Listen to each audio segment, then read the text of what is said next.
Wel uiteindelik, lyk my ons het allemaal begroting en dit is nou ten spyte daarvan dat daar wel 'n klomp belastingverhogings is net so te loop. Maar heel eers dit. En dit is die minister van Finansies sê die ekonomiese groei vooruitsigte vir die jaar heelwat verlaag in vergelyking met begroting nommer 1 en begroting nommer 2 of die eerste en die tweede poging vir 'n begroting. Aanvanklik het hy gesê die ekonomie gaan so amper teen 2% groei, nou gaan hy so rofweg teen 1,5% groei. Is dit waar? Gaan ons 1,5% ekonomiese, 1,4% ekonomiese groei sien? Ek glo nogal nie so nie.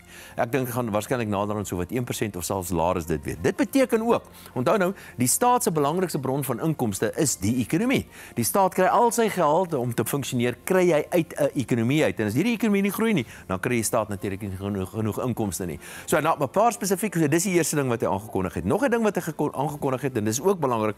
Elke jaar as hy begroting lewer, sê die minister van Finansies, die skuld is te veel, ons moet die skuld minder maak. Ons gaan die skuld minder maak, maar eers volgende jaar. Dit is presies dieselfde hierdie keer. Ons gaan nie hierdie jaar die skuld minder maak nie, maar volgende jaar.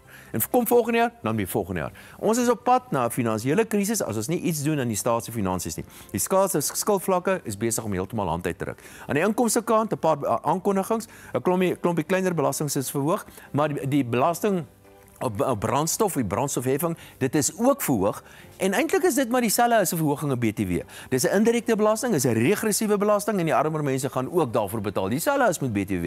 So hoekom die DA nou daarvan hou en nou nie van 'n BTW verhoging nie, weet ek nie. Maar wat dit sê, 'n BTW verhoging kan miskien selfs beter gewees het op voorwaarde dat van die ander meer skadelike belastings verlaag word, wat natuurlik nie gebeur het nie. Inteendeel, persoonlike inkomstebelasting is verhoog deur die agterdeur, deur 'n skelm kunsietjies wat die politici altyd doen. Hulle doen net niks nie en die effek van fiskale sloering beteken jy betaal uiteindelik meer geld, meer belasting op die ou end. Aan die uitgawekant nie veel van 'n verandering nie, 'n paar verminderinge in uitgawes hier en daar, maar grootliks bly die staat se finansies onveranderd en grootliks is die staat se finansies op pad na 'n ramp toe. Ons sal sekerlik iets hieraan moet doen, maar eers volgende jaar.